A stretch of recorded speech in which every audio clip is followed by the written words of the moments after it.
Hey, writer, ready to take your fiction to the next level? Whether you've just got a great idea or you're already stuck in the murky middle of writing your book, the Wicked Good Fiction Bootcamp I designed just for you. This 8-week self paced online course gives you the tools, the guidance, and the support you need to get to the end of your book and know that it is wicked good.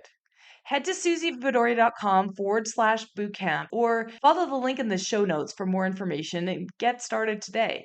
I'll see you inside where I'll be there to support you as you comment and share your work throughout the course.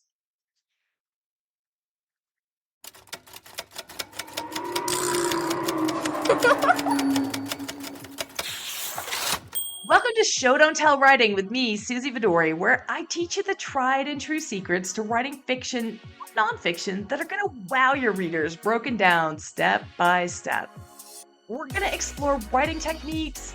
I'm going to show you a glimpse behind the scenes of successful writers' careers that you wouldn't have access to otherwise. And I'm also going to coach writers live on their pages so that you can learn and transform your own storytelling. Whether you're just starting out, you're drafting your first book, you're editing, or you're currently rewriting that book, or maybe even your 10th book, this show's going to help you unlock the writing skills that you didn't even know you needed, but you definitely do. I'm so looking forward to helping you get your amazing ideas from your mind onto your pages in an exciting way for both you and your readers so that you can achieve your wildest writing dreams. And you're going to also have some fun doing it. Let's dive in. I am thrilled to be welcoming to the show today Liz Alterman, who has submitted a one-page Show Don't Tell review page for us to discuss. Liz, not surprisingly, when you see her page and how terrific it is, has written many books before, and we'll leave the by links for you in the show notes. Liz lives in New Jersey with her husband, 3 sons, and 2 cats. She spends most days repeatedly microwaving the same cup of coffee. I think we can all probably relate to that. And looking up synonyms, a person after my own heart who loves synonyms and all kinds of things. I'm going to read this one page for you that she has submitted that she and I are going to work on together. This story begins with a face, his face, smiling, beaming really at me from Mid Magazine. Not a splashy one like GQ or Vogue. It's the local kind that includes fluff pieces about high schoolers collecting canned goods or gently used sports equipment so they're able to demonstrate leadership in a college essay.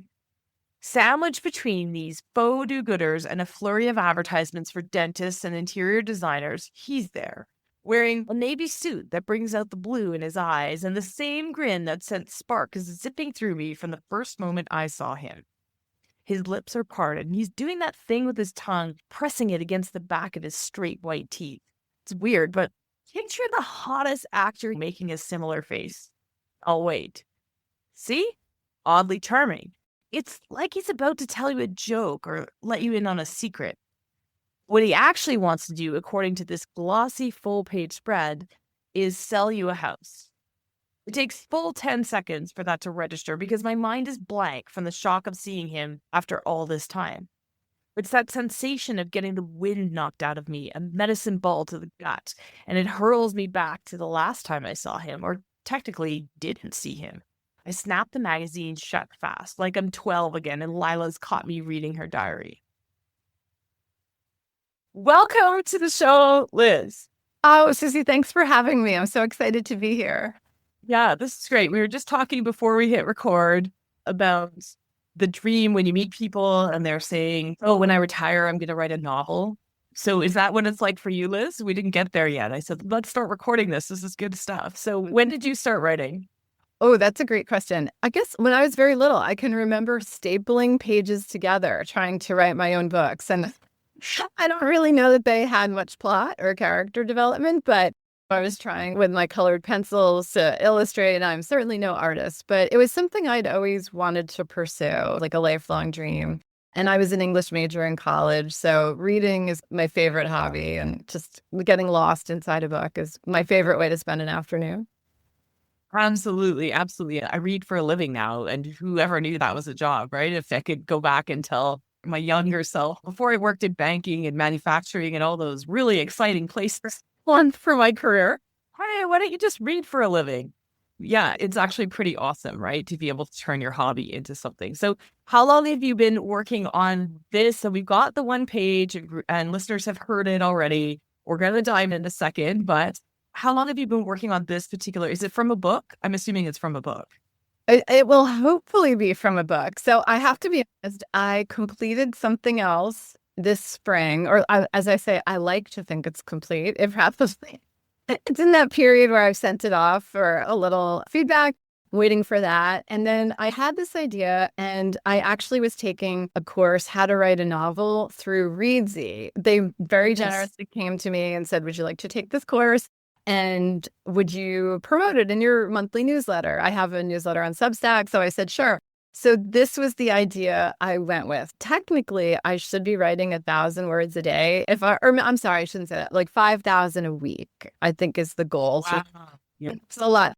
So I was hoping it would really help me just get moving on this idea. Yeah. But I have to be honest, I've stalled, and it's my own fault. The course has been wonderful, but I also think as I absorb the lessons, I'm overthinking a lot. And even though our instructor on like day one says, just push forward, don't bog down, you can fix everything later. I've had a little trouble going back and forth on, do I want to start here? Do I want to start there?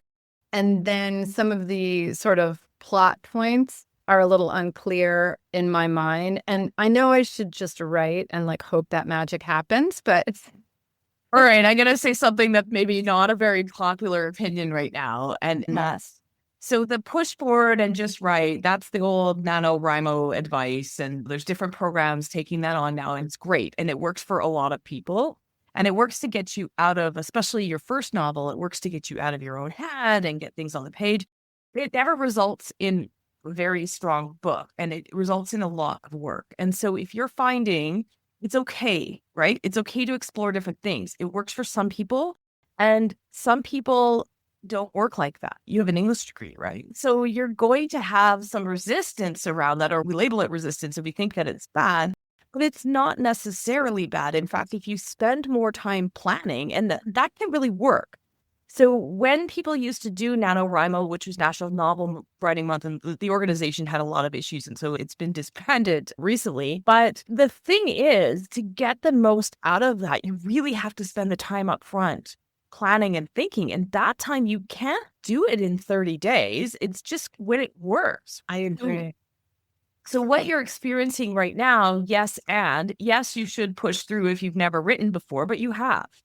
And what happens is, especially if you're saying that some of the plot points are fuzzy in your mind, if you write, it's going to be bland, it's going to be boring, and it's not going to be specific. And this whole podcast is about show, don't tell. You can't do that if you don't know, right? If it's not in your brain yet, you're going to write something so bland, and it's going to be hard to fix because there won't be any spelling mistakes in it. I don't believe there will be. There won't be anything to correct. It just will suck.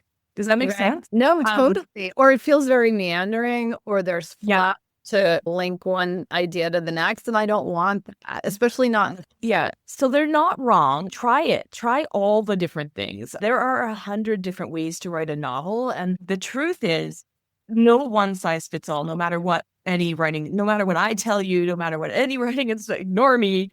I will work with writers on lots of different methodologies because we have to fit it in. Liz, right now, how much time, we haven't met before, so totally, I don't know what your answer is going to be, but how much time are you able to dedicate to your writing right now in your life? Like, where does this fit in?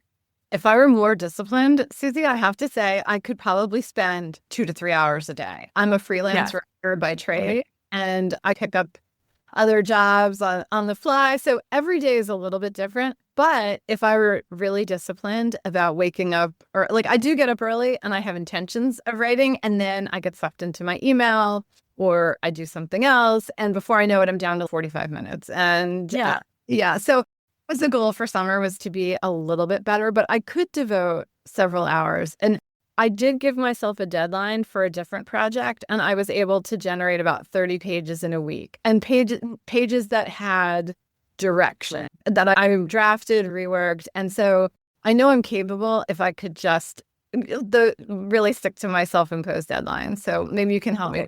So this is important stuff, right? Like we could talk about what's on the page all we want, but if we're not getting to the page, then that's not helpful either. Okay. So here's what I heard just now, which is really interesting because you're being mean to yourself. You know that, right? If only I was more disciplined, if I was this, if I was that. The curse of being a freelance writer is that you're actually spending some of that creative energy time towards other people, right? So you're not doing a completely different job with 2 to 3 hours to pour your creative heart out. You're actually using that creativity and using those writing skills and using all of those skills throughout the day. Does that resonate? So when you're beating yourself up and saying, oh, I wasted all this time, you can't just generate it. Like that myth of somebody, I say this all the time, but somebody renting a cabin in the woods, running off and writing a novel and it just flows. Not how it works. We have to make sure that we're replenishing our creative self as well. Absolutely. So take a look at that. But the other thing that I would say is it all has to get done. So any program that's focusing a lot on, and I don't want to diss this program, it sounds like it's wonderful with reads and try it out, right? But if you're finding that you're only rewarding yourself for words on the page, you're ignoring the fact that you're doing 100 other things for your book that have to get done, right?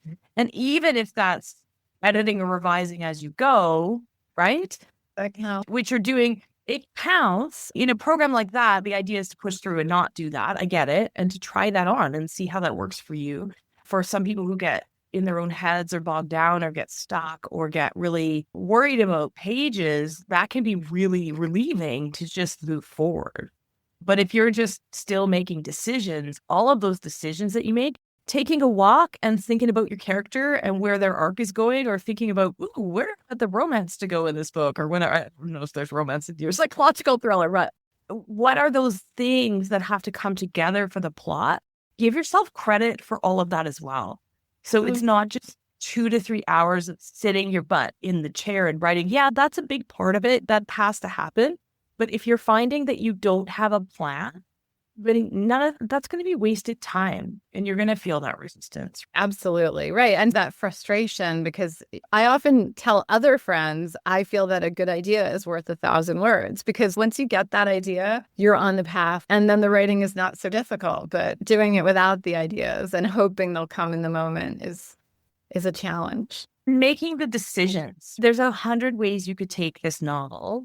And until you decide you're going to write in a way that's very non-specific, and especially a psychological thriller, because structure in its and I don't know, is that the course isn't just for psychological thrillers. No, it's for any genre. So you've bitten off a genre, which is amazing, that has a very tricky structure to it. And so the way that you unveil information is very important. And you get to be creative. It's not coach all genre or a lot of different genres. There's a few. I don't do much literary. But the way that a psychological thriller is constructed is not prescribed. So a romance is pretty prescribed. There's beats and there's things that have to happen to satisfy readers, and a mystery and all of those. But a psychological thriller, part of the fun of it is the writer creating an interesting structure to reveal things. In fact, a lot of times we know who died and we know who did it at the very beginning, or we may not know who did it, but we know what happened. Then it's unraveling it and going back and forth and fixing. That's really hard to just write forward. So recognize that. Thank you. You're absolutely right. That's so true. So those decisions that you're making about the structure, they all have to get done. So if they eat into your 2 to 3 hours of writing, just recognize that if that's all you have, it's not just discipline. Sure, that might be, and I don't know, forcing yourself to write, but it might just be that you haven't made those decisions. So the writing isn't there. Exactly.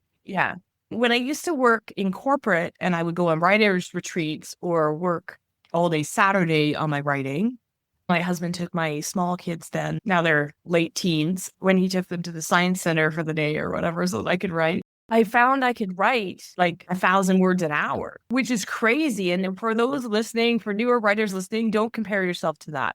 That's like me being pent up and only getting to write one day, every 2 weeks, every 3 weeks, whatever works with our schedule. I used to travel a lot. very busy life. And the thing is, when I quit that job to do all things writing, when that kind of, I didn't do it on purpose. It just crept up on me where I was being asked to speak and teach and write, and do all these things. I couldn't do that anymore because I hadn't done that thinking time and Right. wasn't given credit for it. Yeah. That's what I was going to say. I'm sure in that downtime, because I often find when I'm doing the dishes or I'm cooking a meal or I'm doing some gardening, all that stuff is working itself out in my mind. And if you don't have that extra headspace, it's hard to let those characters tell you what should happen next. Exactly. Okay. We could go on all day. I hope that's been helpful. Let's do your package. Super helpful. Thanks. So I'm going to call this up and I am going to send this to you after. Oh, so so you don't have to take notes or anything. Is this just really quick before we start? Is this the opening to your book? I know I always read these blind, so I have no idea. That is a great question. So this is also part of my issue. Okay. Originally, this was the start of chapter 2. I wanted to begin with a voicey, almost like a somewhat snarky narrator who is almost like the style of Bella Mackie, that How to Kill Your Family. Like I love that. I love that kind of voice. Somebody kind of telling you from the outset, like this, like we're going to go on a ride and I'm going to make some bad choices. And if you're not ready for that, like here's me showing you the exit. But I understand, like I'm not really grounding the reader. Like you don't know where that voice is coming from. You don't know setting time, who is this narrator? But that was really just about a page and a half. But the more I thought about it, I thought, okay, maybe I should start with this. So I switched it, but then I didn't like it as much. So I've gone back and forth maybe 4 times. And that's another place where I'm just tripping myself up. Yes. Okay. So who was the narrator? She would be the main character, the same voice that you're hearing here. So it's not like actually a narrator. It's a point of view character, but we're narrating. Okay. Perfect. So yes. Okay. So you could do either of those things, but I like it that you had an answer because if it's just like some random narrator, it's pretty hard to connect to their point of view. Yeah. So if she's the main character, that's fine. You can do that. A page and a half is a long time to not be grounded in that opening.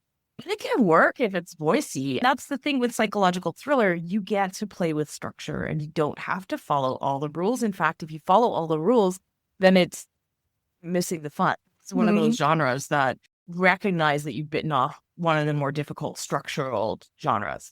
Okay, let's dive in because I thought that this would be a pretty solid opening. I just was curious if it was the opening.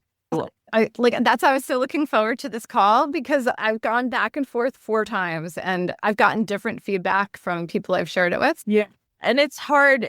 I've only seen one page, so take it with a grain of salt if you're getting feedback from other people. Specifically on this show, I try to really focus on the show don't tell aspects and really showing us. I actually love the voice of this. It is very voicey. There's room for detail. And by detail, I don't mean prosy, boring paragraphs that describe everything, but there's room to stick a few really solid examples in here because we are still very pulled back, if that makes sense. It's very general. So the story begins with his face smiling, beaming really at me from mid-magazine. So I would just love you've got some of it later, but I think you've got his pearly teeth or his white teeth. Put something visual up here, smiling, beaming really with his white teeth from the middle of, I don't know, something. Okay. One of those details could go up here because it's really hard for me to see that. And then just getting specific, not a splashy one like GQ or Vogue, not a splashy magazine like GQ or Vogue. So just pay attention to how specific, especially if this is your opening. We have no context. So if we're using something general one or something, it felt like not a general or not a splashy one, like not a splashy face. Like it was hard for me You're saying, okay, figure out what's happening. So getting nitpicky there, but the more, because you're being voicey, just be careful that you're not being so general that I can't get it. Okay. Now here, can I just ask a question right here? Of course. A pet peeve when people reuse words. So I didn't know if I get periodical or especially I listen to a lot of audiobooks. And when I hear a repeated word, it stops me in the I totally agree. But sometimes I feel like the character wouldn't say periodical. Do you know what I mean? The same way if you're trying to say phone, you wouldn't necessarily say cell or device. Yeah. Let me read this one to you. Really at me from Mid Magazine, not a splashy magazine, right? You can repeat it. It's when it's not intentional, then it feels really weird. And a great way to hear that, because it's hard to see in your own writing. We do that all the time. And writers do that I do it in my own writing, where I'm like, I write something and then I'm like, oh, this is a good idea. And then I'm like, oh, I already wrote that a sentence ago. Like, I think that's good. Yes. So in this case, repeating it really is just being specific. So be careful. You don't want to be creating all kinds of different ways too, because that's distracting. I agree. But yeah, a good way to do it is if you do a listening pass of your own work. I do. Yeah. So I love listening pass. Yeah, any of those. Natural. Perfect. Yeah. So if you do a listening pass, you'll hear those repeated words really easily, and you'll hear when they're annoying and you'll hear when they work. And I don't think that this wouldn't be annoying. You'll have to find a way to make sure that I don't think he has a splashy face, because it reads that way right now. But in this part, you've actually got a lot of specifics. So it's the local kind that include fluff pieces about high schoolers collecting canned goods or gently used sports equipment. So they're able to, quote unquote, demonstrate leadership in a college essay. Perfect. What you've done here is excellent. You haven't made it very long. You've listed 3 things that are in these magazines that tell me exactly what it is. You've gotten very specific. So nice job. Oh, it's often what I recommend. Yeah. And then sandwich between these faux do-gooders and a flurry of advertisements for dentists and interior designers. You're doing this. You're doing it. Excellent showing details. I was trying to figure out by the middle of the page, it's obvious that your point of view, I don't know who your point of view character is, which might be okay, because in a psychological thriller, you're hiding a lot of things from us. So yes, it's like you're walking that thin line of how much there and when. Yes. Yeah, that's part of the tease in a psychological thriller. In other genres, I'd be saying, who are we talking about? And what do they want by the middle of page 1? But this is probably fine. I do want to know pretty quickly, is it a male or a female? And are they actually attracted to this person? Do they know this person? These are the things that I was like, oh, I don't know. So pretty fast somewhere here. So I'm like, okay, your point of view character is attracted to them. I know nothing about your point of view character yet, right? There was a few things that tell me that maybe they know one another, because it says his lips are parted and he's doing that thing with his tongue, pressing it against the back of his straight, wet, white teeth. It sounds weird, but picture the hottest actor making a similar face. So that's really cool. You're breaking that third wall as well. You're talking to the audience. You're talking to the reader, which is cool, as long as it's consistent throughout. Don't do it in the opening and then drop it. Like, I've seen this a lot when people do this voicey opening and then they don't do it throughout. But that could be really cool. But yeah, reading it back, maybe my comment was that it leads me to know that the point of view character knows him and that he might be pressing his tongue against his teeth, because that's hard to see in a picture. I don't think his tongue is present in the photo. Maybe it is. But yeah, so does your character know him? Yes, she does. Okay. So then I would love something a little bit more personal in this big page. One detail that makes it really clear that it's somebody that she knows. Okay, got it. Unless that's part of the secret. I don't think it is. I know. And I think it'll be revealed probably in the next page. Like she's going to talk about the last time she saw him and how long ago that was. And then she's going to say to her cat, I was hoping someone might have punched out those teeth by now. So you get like a flavor for how. Yeah. And that would be great, because between them. And even if she doesn't know him personally, that means that she's been tracking him for a while and cares about the outcome or has had an encounter of some kind. That's awesome.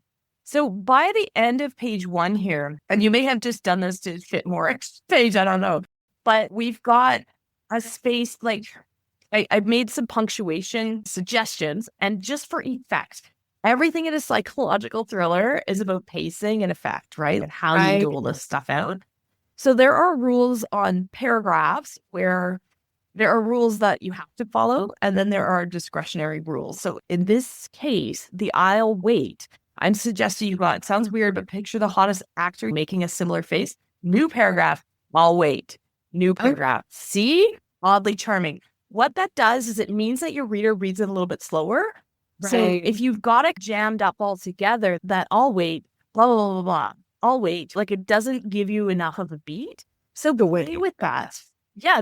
Like physically wait. So use your punctuation, use that paragraph spacing. Don't annoy us and put everything on one line. Like everything else, when you break a rule or when you do something odd, use it sparingly for the moments that matter. In this case, if your reader is reading it, we read very quickly. It just doesn't have that same effect.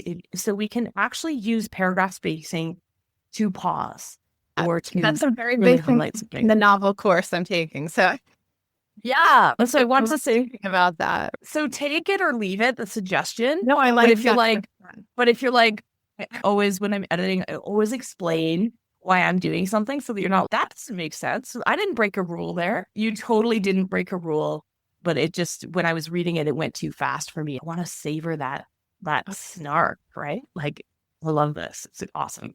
So it was not technically incorrect. That's what I like to tell people, or they're like, Suzy, what did I do wrong? Nothing. You did nothing wrong. Would you also drop after oddly charming, or you keep it together? Like sometimes when I do it, You could, yeah. do I do the next one too? Or You could. okay, thank you. Yeah, you definitely could. Just, it's totally your discretion. You're the artist. And yeah, I left it together here just because I didn't want to be so annoying and be like, space it all of it out. But yeah, I know. No, I'm okay. Thank you. You know what? In this kind of, you nailed it when you said you're going for voicey, right? Like, Yeah, I want this character. And I don't know if I mentioned this in what I forwarded, but it's going to be present day. And then we're going to flash back to when she first meets the character. And she's going to have a very different voice because it was 15 years ago. Or I'm hoping she does. But yeah. And see the look back that this relationship had on her character. Yes. And so if you were writing any other genre, and this was like one of your first books that you were talking, like I'd be like, whoo, do we really need that? But you do need it. And it's like a psychological thriller, you need that structure. But again, recognize it's hard and it's going to take a little bit longer. And so I can totally see why a write forward, I can see why a write forward program is tricky for you right now. You have to be careful that you get that right. And I can almost see if you want to push through and do the write forward, because it's working, then great, do it. I would almost I wouldn't try to write it in order. I'd write it in chronological order and then weave it through. I'd try to write everything in this voice. Okay. And then switch and try to write everything in the other voice. That's what I personally would do, because otherwise I don't know how you would. No. Because you have to switch gears so much. If you're not giving yourself that in-between planning time, thinking time, and you're just trying to get something on the page, it's going to be pretty muddled if you don't. Yeah, I would keep all those voices together if you just want to try and do the right forward piece. I like that. Like that idea. Yeah. Give yourself permission. I'm a quilter, full disclosure, which means, so we've got plotters who plot everything out and then write it. And we've got pantsers are the ones who really benefit from a program like you're doing, because they don't need to plan. They just see what comes out. I've rarely seen pantsing work. I know many writers who are very far along in their career who will claim to be pantsers, but I know them and they are not. They can just hold that whole darn thing in their head and they know how to do it, right? They still have a plan. But yeah, a true pantser gets stuck halfway through usually. And so we don't want you getting stuck. Okay. And sorry. So a quilter is a hybrid of those two, where I actually do always have a solid outline. And then what that allows me to do is I write out of order. So I will write, if I know what I'm writing and I feel happy one day, then I write that. And if I'm grouchy, then I write that. And then like you pick and choose what you're inspired. Eventually you get stuck and you have to write what's left. But by then you're pretty far along. No, so that's how I get it done. I totally agree with you. My first adult novel that I was working on, I had the same thing. I wouldn't know what was coming up immediately, but I knew a scene that needed to go down the line. And I was excited about it. So I feel like that almost builds your energy when you're like, okay, I got this. Absolutely. And the other thing is that when you start to recognize it all has to get done, like we talked about earlier in the show, it means that when you have an hour or two, if you can't write forward, then pick something else. do Right. some revision or do something nitpicky. Go through and do a show don't tell revision on something. Go through and make sure that your scene is grounded. Pick something else because you have to do it at some point anyway, and then check it off and say, yeah, good job. Not, oh my gosh, I didn't get my words done. Sure. That's my personal opinion. Again, if it's working for you, but you're saying it's not, so here's some other choices. So Thank you. yeah. So by the end of the first page, I'm saying my comment is like, hey, you've got this second person vibe going on, like the you vibe, right? You're addressing the second person, first person's I, third person's she, he, or a name or they, and second person is you. So you're addressing the reader, which I like. Oh, thank It's you. really interesting. Thank you. I want that to continue, as you said, throughout the novel. However, I was only going to do it in the now, in the past. Do you think that would work? Because she could be a lot more Absolutely. innocent and kind and a lot less snarky 15 years ago. Yeah, absolutely. And I think that feels really cool in that there's different personalities almost. One that sees themselves almost in the third person and one that's really present in the moment. And so that could really work. Just keep it consistent. Thank you. Okay. I just wanted to know because I feel like it would be, she's telling it now, but in the past, she's just living it, if that makes sense. Yeah. So, okay. Yeah, exactly. Exactly. And I do need to know fairly quickly who your point of view character is, though. There aren't any hints here. I don't know that it's a female. I don't know Right. anything and what they think of all of this. Sure. So there's definitely room. You've got this voice and the snark, and yet we're still missing an interpretation in terms of what she thinks or what it means to her. And what Show No Tell is really all about is making meaning of it for the writer and Right. also really putting us in the point of view. So that might be because you don't know yet. And so that's what happens when you write forward and you don't know the answer is you're going to have to go back and weave that through, which you can. So by the time you get further along in the book and get to know your character a little bit better, because you dove in and didn't have that time, then you can go back here and we, like, instead of having her make general snark, you can be quite specific. That will help us connect with her faster and know that it's a her, right? Maybe it's a romantic relationship and not just a rival, a business rival that has to poke the guy's eyes out. Like, it's really open right now. It is, definitely. And again, by the last, I snapped the magazine shut fast. Like I'm 12 again, and Lila's caught me reading her diary, right? And then I'm like, oh, I want to know who Lila is. I want to know who your point of view character is. I got stuck on this and why they're reacting this way, but it's definitely intriguing. So I would definitely write forward. So is Lila like her sister? Yes. And if I kept the other opening the way it was, you would know on this reference who Lila was. But yes, these are great points about who the narrator is, definitely. Yeah. So you stay pretty high level because your writing is interesting enough and her voice is different enough. I would stay with this for sure. If this stays as a second in the first chapter, if this is a second chapter, the chapter breaks don't matter that much. And you'll hear me say this if you listen to the podcast a lot, but the chapter breaks are pretty much arbitrary. They're just a spot where you can rest for a moment and and decide to keep going. Hopefully, maybe go get a drink of water and then dive back in. But the only chapter breaks that matter are the end of chapter 3, because by the end of chapter 3, we need to be pretty far along. And usually in a psychological thriller, we would know what the crime was pretty fast by then, or at least that it's about, like, it's really clear that it's going to happen or something. Okay. So you have to be moving it along. So if this is a second, it's not a whole chapter, it's one page, but if this is the second chapter, we need to be moving forward and not being so general. Like I need to know by now who this person is. And you're saying maybe if we had the first chapter, then it would be there. But yeah, I would want to move along and have that start to happen. Yeah. Because psychologically, in a psychological thriller and in all genres, psychologically, that's how long a reader gives you. For whatever reason, people will pick up a book and start reading.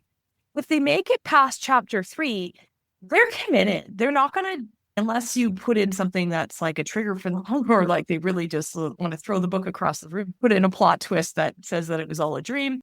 I've had that. Yeah. Who shot JR? I'm showing my age there. Oh, I'm right there I remember when that happened. You know what I'm talking about. So I Yeah. So that chapter 3 mark matters. And so we have to pack a lot into the first 3 chapters. And then the chapters that you're going to touch the most in your revision, especially if you keep writing forward, it would be great. Don't let me discourage you from doing it. I'm just saying, I heard you beating yourself up for not being able to stick with the program. And I can see why that's happening, and give yourself credit for what you are doing, which is thinking. Oh, thank you. You need that.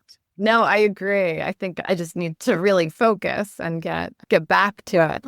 And I think if your commitment is to write 5,000 words a week, and you know how quickly you can write when you're focused, or when you have the words to write, or when you know what you're writing about, you may have to just look at your day and plan those thinking times as well, plan those planning times. And because if you don't do that, then when you sit down to write, it feels like writer's block, or it feels like undisciplined or whatever, but you're actually just thinking or trying to figure out what's going to be in the scene. You have to do that.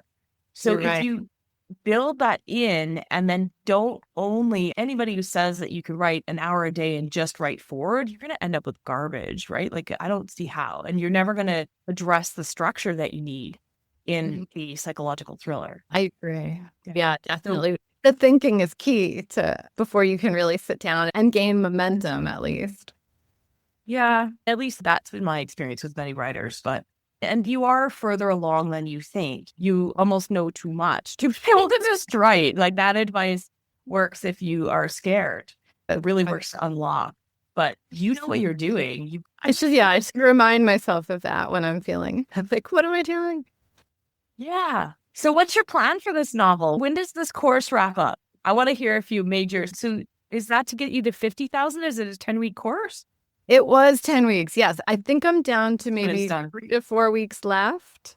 And then just because of my confusion, I took a break from this. But I do want to get back to it. And I was thinking that probably the key would be to sit down and outline and just take that time to think about, especially, I totally agree. I don't know if I said this earlier, but I had shared the first part in the course because there is a live editing segment. And then it confirmed I'm not really grounding the reader, which just was echoing everything that I felt myself. But I think I need to really think about and I'm one of those people, I have a hard time moving forward. Almost, you know how you don't like to leave your house with your bed unmade or everything a disaster behind you? I like to think this is in some semblance of order before I pick up and move forward. Yeah. I'm feeling that unsettledness, and that is preventing me from going forward. Sit with it and figure out what is unsettled about it. And I'm a list maker. I'm not a bed maker, funny enough.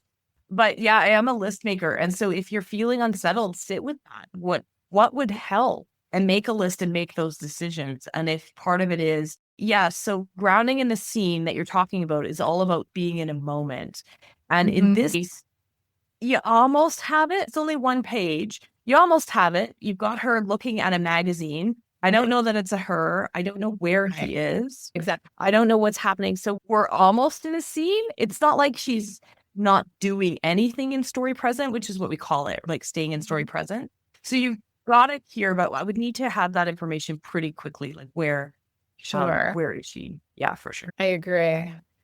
Hopefully this is so novel. huge green flags on where you're going with this so far. So that makes me feel no need to rewrite it all. Pay attention. There's definitely some areas where you're doing a great job and some areas that you can continue to do a great job. But those are second, third draft stuff. Don't worry about it now. Move forward. Get some planning in place. That would be my recommendation. And then see if you can get back on that like fast writing. If that's exciting to you, then do it. But yeah, without the planning, especially in a psychological thriller, I think you're gonna really get muddled. You're gonna end up with stuff, and then you're gonna get stuck and get overwhelmed. Yeah, overwhelm is really just when we haven't made those decisions. Like, it's a real thing. Overwhelm is your brain's response to you not making a choice or having too many choices. And so it just stops. I think me with the first pages and this. And so that's where I feel like once I make that decision, I'll be able to go forward. Absolutely. And so I encourage you, make the decision. Is this your first chapter or is it your second chapter? Because until you make that, you can't fix it. Exactly.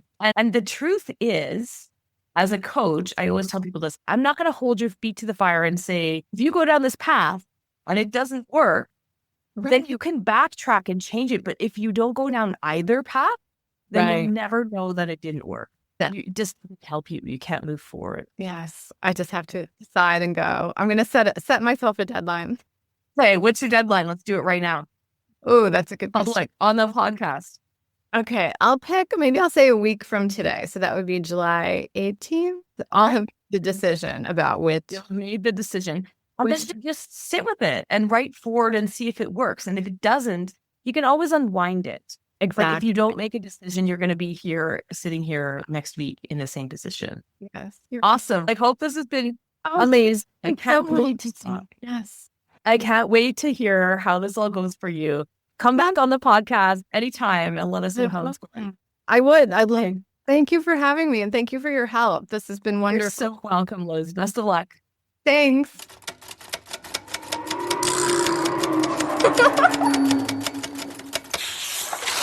Thanks for tuning in to Show Don't Tell Writing with me, Suzy Vidori. Help me continue to bring you the straight goods for that book you're writing or planning to write. Please consider subscribing to this podcast and leaving a review on Apple Podcasts, Spotify, or wherever else you're listening. Also visit suzyvidori.com/newsletter to hop on my weekly inspired writing newsletter list, where you'll stay inspired and be the first to know about upcoming training, events, and writing courses that happen in my community. If you're feeling brave, check the show notes and send us a page of your writing that isn't quite where you want it to be yet for our Show Don't Tell page review episodes. Remember, that book and your writing is going to open doors that you haven't even thought of yet, and I can't wait to help you make it the absolute best. If you're feeling called to write that book, keep going, and I'm going to be right here cheering you on. See you again next week.